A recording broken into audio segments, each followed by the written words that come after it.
اور حدیث کے اندر بھی حکم ہے وَلْيُبَلِّغِ الشَّاهِدُ الْغَائِبُ، اور جس کو ایک آیت کا علم ہے بلغوا انی ولو آیا، وہ دوسروں تک پہنچائے۔ یہ تبلیغ نہیں ہے تو اور کیا ہے؟ یہ صرف صحابہ کرام کو حکم نہیں تھا، ہر مسلمان کو، قیامت تک آنے والے کلمہ گو ہر مسلمان کو یہ حکم ہے کہ وہ جتنا دین کا علم معلوم ہے تو آپ دوسروں تک پہنچائیں، ٹھیک ہے، تبلیغ کرنا۔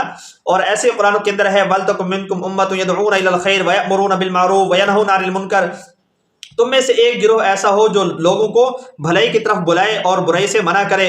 اور کنتم خیر امۃ اخرجت للناس، تم بہترین امت ہو، لوگوں کو نفع رسانی کے لیے نکالے گئے ہو، ان کو بھلائی کا حکم کرتے ہو، برائی سے منع کرتے ہو۔ تو یہ سب جو آیات مبارکہ ہیں، احادیث مبارکہ ہیں، یہ تبلیغ پر تو دلالت کر رہی ہیں۔ تبلیغ تو ضروری ہے، تبلیغ تو کرنی ہے، یہ تبلیغ تو ثابت ہے، ٹھیک ہے، اس کا تو کوئی بھی انکار ہی نہیں ہے۔ اگر آپ انکار کرتے ہیں تو ظاہر سی بات ہے یہ مدارس جتنے بھی ہیں یہ سب تبلیغ نہیں ہے تو اور کیا ہے؟ تبلیغ ہے یا تدریس ہے؟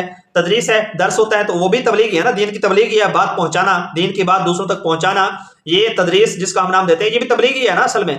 اور ایسے ہی آپ کے یا ہمارے یا کسی بھی مسلک والوں کے جو سیرت کے یا صحابہ کی عظمت کے جو جلسے ہوتے ہیں، بیان کیا جاتے ہیں، تو اس میں بھی تو یہ تبلیغ ہی ہوتی ہے نا، لوگوں کو ایجوکیٹ کیا جاتا ہے، حضور پاک صلی اللہ علیہ وسلم کی سنت، آپ صلی اللہ علیہ وسلم کی محبت، اہل بیت سے محبت، یہ چیزیں جو سکھائی جاتی ہیں، تو یہ سب تبلیغ ہی تو ہے اور کیا ہے؟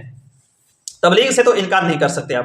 اور دوسرا آپ کا یہ اعتراض کہ یہ طریقہ خاص کر کہ چلہ 4 مہینے سال اور اس طریقے کے ساتھ جماعت کے ساتھ نکلنا، اپنے علاقے کو چھوڑ کر دوسرے لوگوں کے پاس جا کے ان کو تبلیغ کرنا، یہ کہاں سے ثابت ہے؟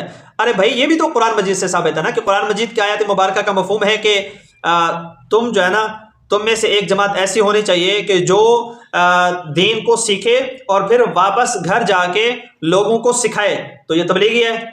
جو تبلیغ میں نکل کر لوگ وہاں سے جا کے سیکھتے ہیں اور پھر جا کے لوگوں کو سکھاتے ہیں، تو وہاں بھی سیکھتے ہیں، خود بھی سیکھتے ہیں، دوسروں کو سکھاتے ہیں، اور گھر آ کے بھی یہی حکم ہے کہ آپ لوگوں کو سکھائیں۔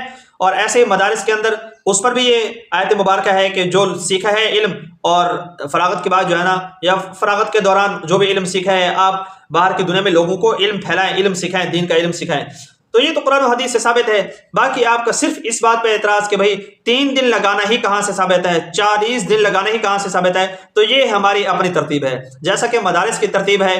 کوئی ایسی ترتیب، کوئی ایسی مسجد، کوئی ایسا مدرسہ، کوئی ایسی خانقاہ، کوئی ایسی ترتیب دکھا دیں، کوئی ایسا مکان، ممبر جو نبی پاک صلی اللہ علیہ وسلم کے زمانے کے ساتھ بالکل میچ کرتا ہو، پھر تو کوئی بھی چیز ایسی ثابت نہیں ہو سکتی۔ یہ موبائل فونز ہیں، سواریاں ہیں، جہاز ہے، ریل ہے، جو کچھ بھی ہے، مطلب اینی ون دنیا کی چیزیں جو نبی پاک صلی اللہ علیہ وسلم کے زمانے میں، صحابہ کرام کے زمانے میں نہیں تھی، تو وہ ساری بدعت تھوڑی ہو جائے گی۔ بدعت کی تعریف آپ سمجھیں، ہماری بات کو، گفتگو کو سمجھنے کی کوشش کریں۔ ہمارا یہ مدعا نہیں ہے کہ آپ جشن عید میلاد النبی کیوں مناتے ہیں، ہاں یہ اعتراض ہے بھی، وہ اس لیے کہ آپ اگر کسی دین سے خارج جز کو دین کا حصہ بنا کے کریں گے تو وہ شرعاً ناجائز ہوگا۔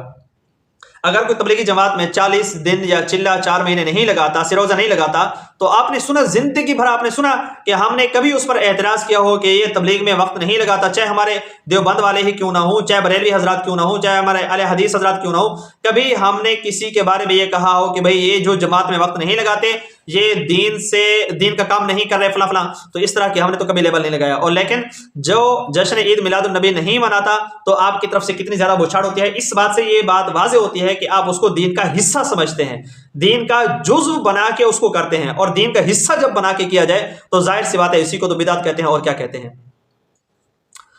تو اس لیے میرے عزیز بھائی دوستو، آپ سمجھنے کی کوشش کریں۔ امید ہے کہ دانی بھائی تک یہ میری ویڈیو ضرور پہنچے گی، اور پہنچے گی تو اس کو امید ہے کہ اگر اپنے مسلک کا چشمہ اتار کے دیکھیں گے تو حق اس کو سمجھ آ جائے گا، اور جب حق سمجھ آ جائے تو پھر خام خواہ کی جو ہے نا وہ لوگوں کو خراب کرنا، ان کے عقائد کو خراب کرنا، بگاڑنے کی کوشش کرنا، اس کی امید ہے کوشش سے جو ہے نا وہ پیچھے ہٹ جائیں گے۔ دیکھیں، ہمارا آپ کے ساتھ یہ جھگڑا نہیں ہے کہ آپ میلاد کیوں مناتے ہیں۔ میلاد کا مطلب ہے حضور پاک صلی اللہ علیہ وسلم کی ولادت کی خوشی منانا، اور حضور پاک صلی اللہ علیہ وسلم کی ولادت کی خوشی منانے کے ہم قائل ہیں، ہم انکاری نہیں ہیں۔ یہ بات آپ ذہن نشین کر لیں۔ اگر آپ کے ذہن میں یہ ہے کہ یہ میلاد کا منکر ہے تو میلاد کا ہم انکار نہیں کر رہے۔ حضور پاک کے ولادت کی خوشی کس مسلمان کو نہیں ہے؟ اللہ کے بندے خود کچھ تو سمجھو۔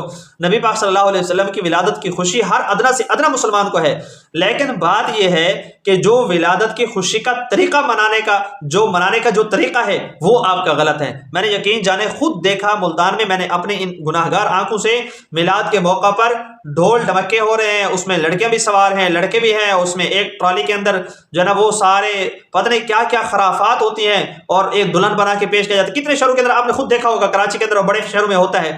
تو یہ کیا اس سے نبی پاک صلی اللہ علیہ وسلم خوش ہوں گے؟ آپ بتائیں۔ تو کیا جشن یہی طریقہ ہے جشن منانے کا؟ حضور پاک صلی اللہ علیہ وسلم کی ولادت کی خوشی منانے کا یہی طریقہ ہے؟ اگر طریقہ درست ہو، نبی پاک صلی اللہ علیہ وسلم کی سیرت بیان کی جائے، حضور پاک صلی اللہ علیہ وسلم کی صورت بیان کی جائے، نبی پاک صلی اللہ علیہ وسلم کا اٹھنا بیٹھنا چلنا پھرنا، آپ کے آداب معاشرت، رہن سہن، لوگوں کے ساتھ معاملات، آپ کی تجارت، یہ سب چیزیں بیان کی جائیں تو واہ واہ ہے۔ پھر آپ زبردست منائیں، آپ ربیع الاول میں منائیں، ربیع الثانی میں، جمادی الاولیٰ، رجب، شعبان، رمضان، شوال، ذی القعدہ، ذی الحجہ، محرم، پورا سال منائیں، کوئی منع نہیں کرتا۔ لیکن اس طریقے کو اس طریقے سے خاص کر لینا کہ جو اس طریقے پر میلاد نہیں بنائے گا تو وہ پتہ نہیں کیا کیا آپ کی طرف سے فتوے جاری کیے جاتے ہیں، تو وہ بالکل سراسر غلط ہے۔ سب لوگ سمجھتے ہیں، سب سمجھدار لوگ سمجھتے ہیں اس بات کو۔ تو اس لیے آپ اگر زیادہ فالوورز گین کر لیے تو اس کا یہ مطلب نہیں ہے کہ آپ قوم کو بدھو بھی بنا لیں گے۔ اس لیے آپ کو سمجھنا چاہیے اور حق کا ساتھ دینا چاہیے۔ جتنے لوگ میری بات سے ایگری کرتے ہیں وہ ضرور اس کو آگے شیئر کریں گے، اور انشاءاللہ یہ ویڈیو میری دانی بھائی تک پہنچ کر رہے گی اور وہ اس کا جواب بھی دیں گے مجھے۔